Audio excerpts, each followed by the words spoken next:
I got offered the opportunity to participate in a tribute to Robert Johnson that took place at the Apollo, and as a matter of fact, it happened last night.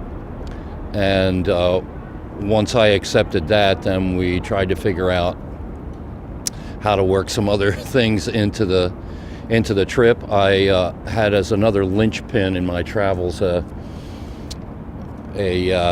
speaking engagement in Oslo, Norway. So what we did essentially was try and thread all that together. We added some more dates in Scandinavia, and then saw that we had this big gap between the dates in Scandinavia and the Apollo thing. So we decided to do this unpredictable evening here at the winery because they had just various dates they needed to fill over like a 10-day period. So that's the reason why it isn't just a straight ahead run. It was like 2 days and then 3 days off and another date, another 3 days off, and et cetera, et cetera. So it kind of just a way of trying to keep me busy instead of idle.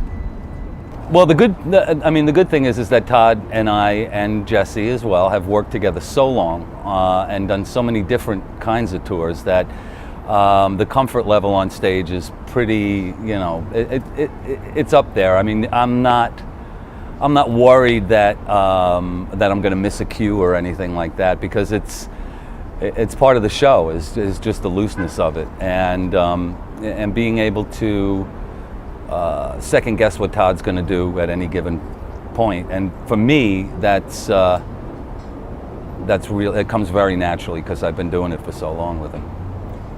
Yeah, I've been playing with Todd for over 20 years now, and the show we're doing tonight is unlike any we've done so far. I think it was supposed to be a semi-acoustic show, but we've incorporated a small drum kit into it, mostly a lot of hand percussion. And there's no real set list. There's a list of songs that include 15 Todd songs or so, but then the wild cards are these interesting, unpredictable songs that we're doing that have come out of both my and Todd's kind of obscure record collections. So, and we never know when those are going to be called, and so this reminds me a lot of what maybe like Frank Zappa did back at the Garrick Theater, having a run in the late 60s where they do a different show every night, and there'd be a lot of talking and audience interaction and stuff too. So it's different. It's unpredictable. This is the first concert that I've ever done with Todd there is no set list. In all the tours, in all the shows, probably thousands of shows, we've always had a set list, and this one is we're just getting up on stage, and he'll call out a song. Sometimes he just tells Jesse, he doesn't even tell me, and the song starts and you just fall in. It's not as if I haven't done sets without a preconceived running order or anything like that. There was a certain point where I thought that kind of kept the show interesting for me. But when they asked me to do the dates, I really had no concept. I have no album that I'm promoting or anything like that. And at the same time, I didn't want to do the same sort of show that I did, say, last fall at B.B. King's. I wanted to do something more or less unique and something that I likely wouldn't repeat after I did it here. And it kind of works out because it's pretty easygoing, comfort level. It's like I'm a commuter going to my job. My hotel is right up 7th Avenue, so hop on the subway, come on down, do the gig, hop back on the subway, go home. Got to keep your eyes and ears open and make sure we know what's coming up next. We see Todd move to the piano, we'll have some inkling that there's going to be a piano song there, but it might be one that we don't even play on. So I don't know if I should name the funny songs, the unpredictable songs. There's some great stuff there that's pretty obscure. The other night we played one called Big Weekend, which was a song poem. I don't know if you know about song poem business. The late Tom Ardolino was a big mover and a shaker collecting song poems, which were people's poetry set to music for about $300 and then put onto a kind of a homemade record. So I found this song a while ago called Big Weekend, and that was the world premiere, the first and the last time that song will ever be performed on a stage, because it only existed on like a homemade record along with about 12 other people's songs and one public domain piece like Greensleeves or something to make it look official. The record was probably called The Now Sound of Today or something generic like that. And there's stuff that we do here in this show that you wouldn't normally see in a band setting, or in a real concert setting in a theater or in a larger venue than this. So I don't know which particular songs off the top of my head, but there are a lot of songs that we wouldn't normally do in concert, like "Blow Me." I purposely went through my not only my own repertoire, but our kind of collection of outsider music and odd other performances that we had done from time to time. Try to draw on things that I think the band and the audience have some commonality over. Peculiar bits of found music and fads, current fads like Rebecca Black's Friday and that sort of thing. So chance for us to just loosen up. A lot of the songs we just worked out in sound check during the hour or two that we have before the show, and so they're not necessarily polished versions. As we used to say, yep, I'm a musicologist. Yeah, somewhat. It's an anthropological study to me in a lot of ways. I've searched out a lot of obscure vinyl. I don't want to say rare vinyl because I don't really collect it for the monetary value.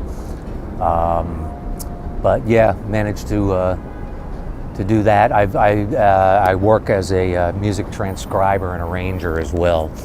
I'm formerly a music editor, a guitar player, but I've been working freelance for him for the last 10 years or so, doing this thing called 10 Things You Gotta Do to Play Like So-and-so, whoever it is that month. Last month it was Peter Green from Fleetwood Mac. The month before it was Steve Morse from the Dregs and Deep Purple. It could be anybody. The jazzy version of Born to Synthesize is a kind of a staple of our shows now. We do that even in what I call my performing arts center shows, which are supposed to be designed for a more or less dilettante audience. It's not as if my fans are being slighted in any way, but we're playing a lot of these places where there are season ticket holders, and they expect a different kind of show. They expect a show that has some things that might be familiar to them, even though they're not hardcore, something they may have heard, or at the very least something that is light and entertaining. We don't get into the really deep and obscure stuff. And you could say that Born to Synthesize is not really an obscure song because I did it on the Midnight Special back in the 70s. Well, yeah, we're doing our kind of jazzy version of Born to Synthesize, which was originally recorded on the Initiation album, I think, wasn't it? It was sort of a future blues holler back then, with the voice processed with electronically processed voice and stuff. And we turned it into a 10-minute jazzy jam.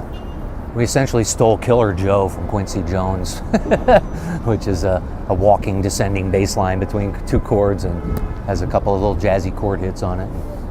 I think that started it, just one of the rehearsals for With a Twist, and I just started playing Killer Joe, and we put the chords over. Todd started singing it, and it worked. It's been in the show ever since. Well, we did With a Twist, God, I don't know, it must have been like 99 or 2000, I think. And maybe even 90, yeah, I think it was 99. And, that was a fun record because we did it in Hawaii, and we did the whole record in 2 weeks, start to finish. and we just took all of his songs, and he had a base. Todd had a basic idea of how he wanted them to be, but everybody had a hand in the arrangements. And the good thing was that Todd, ever since I joined the band, never likes to do the songs that he's most popular for. Like "Hello, It's Me," "I Saw the Light," and he always feels that he should be recognized for what he's doing, not what he's done. So when he does do those songs, he likes to mix it up a little bit and do them a little differently. So "I Saw the Light" is a perfect one to do like in a bossa nova feel. It's a lot of fun. Well, we do "I Saw the Light," and we do the bossa nova version from around circa 1997. I don't really have a real nylon string acoustic on stage, so we're just doing a kind of mellow, jazzy version of it, but with the same feel and voicings and stuff. But yeah, that's about the only look back at with a twist. A lot of this material is from various stages of Todd's career. There's the guitar-y songs, the piano songs. That was funny, 96 Tears, because when I first joined the band, that was one of the songs we played in the first shows that I ever did with the band, and I always thought, I'm finally in a big, huge, successful rock and roll band, and I'm doing cover tunes, and it kind of made me, go like, this is weird, but because that was 96 Tears is a song that I used to do in bar bands when I was a teenager, so it's interesting to do it again. And then why he picked that one to do here is kind of weird. I guess he must have some kind of affinity. You might want to ask him why he likes that particular song. Yeah, exactly. Question Mark and the Mysterians' 96 Tears is on the list. Utopia used to perform it. I think it also appeared on Froggy's album, Yes. and Jean-Yves Labat's album. There was a version on there. Todd just wanted to do the whole song, so we did it. I came up with a little organ patch on one of my effects boxes that mimics the sound of that Farfisa organ pretty closely, so that's kind of fun. People are looking for the organ. Where's the organ? Where's the organ? It's called the POG, that little box, by the way. Electro-Harmonix POG 2. Well, we did a show on a Sunday night and was out hanging out with some friends, and we were doing what we usually do afterwards, which is recalling old obscure music and seeing if we can remember the lyrics to them. And one of those songs that came up was Patches.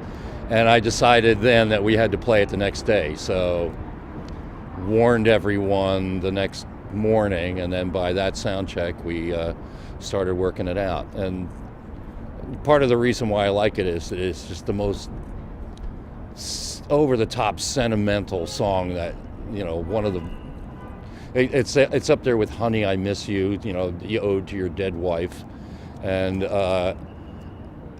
Daddy, Don't You Walk So Fast, the the divorce song, I guess it was. So it's an opportunity for us to take it over the top a little bit, and that's why we picked Patches. Well, that's why I picked Patches. I'm not going to let any of these other guys take the blame. So we have a song poem in there. We've got some Lorne Greene material, brilliant stuff by Lorne Greene. Endless Prairie, this saga of the West. Endless Prairie is a song that goes back to our outsider roots. There's an album called Golden Throats. It was put out by Rhino, and it was a lot of versions of popular songs by unlikely singers. And I don't know that Endless Prairie was on it, but I think Lorne Greene was featured in one of those records, and that just kind of got us started on doing a little research and finding out what else there might be. And Endless Prairie is just, it's so archetypal in its depiction. It was written to be, it was written to play along with his bonanza role, in a sense. Once I discovered that record, there were so many other golden moments in there that we actually have been petitioned to do a whole evening of Lorne Greene at some point. I'm a big Lorne Greene fan. I've been growing up. Bonanza was there was I think 5 channels in New York. It was CBS, NBC, ABC, PIX, and then of course the UHF channel was channel 13. And I believe Bonanza was on NBC, and that was like, you always knew it was like 5 or 6 o'clock because Bonanza would come on, and I mean it was a cult, had a cult following, probably still does, and who knew that Lorne Greene was actually a wonderful singer, if you want to call that singing. Actually, I started doing past on this last Scandinavian tour, which was just me solo. And I was looking for newer things to kind of work into the set. Most of what I do is so-called vintage. And I realized, after working out, that it's a really simple song for me to play on the piano. I would never take on anything particularly challenging. So it turned out it was simple enough for me to do on the piano. And then once you add the other instruments in, you can't tell what kind of mistakes I'm making. So just an attempt to stay current, that's all. Unfortunately, we don't get to as many places as we would like to get to. For instance, just this past, or this month, in a couple weeks, we'll be going to the Southwest, Arizona, Oklahoma, Texas, a couple other places, and LA, of course. We don't get there a lot, I think the last time we played in Tulsa was probably at least 5 or 6 years ago, maybe 7. I don't even remember. So gigs like this where we webcast and with that we broadcast over the internet, they were important because fans who normally would have to buy a plane ticket and a hotel room to come see a show can watch it in the comfort of their own living room. So we owe a lot to Chris and to Nevessa for helping us do these kind of shows, and in a way documenting it, because when are we ever going to do this show again? Right. Never. We'll never do this show again. I never say never, but chances are we won't do it again. So it's good it's really special that we do these things. Well, everyone knows that record labels are not the powerhouses that they used to be. And a lot of that is because they didn't understand new media and how they could use it and what the dynamics are involved in it. And so even though it's it's not the first excursion into video or even video on the web, I think it's important to put a flag in the ground and to establish yourself as an artist who is not just available through the traditional music outlets like iTunes and that sort of thing, but that you expand yourself into what essentially is a somewhat competitive medium to conventional television. It's become more and more difficult for older artists like myself to get on television, so we make our own television now. Yeah, well, Nevessa has been producing these shoots and webcasts for about 4 years, various Todd shows, and it's always a pleasure to work with everybody. It's also great that the people that don't get to attend have up to a month or so to catch up on it and capture it that way. The sound from the ones I've seen is always excellent. The camera works great, so it's fun for me to see because I never get to see that view of it either. I see it from the stage, and I'm busy, kind of like too busy to enjoy the show sometimes. So it's a real hoot for me to just get to watch one of those once in a while. And tonight we're going to have a good one.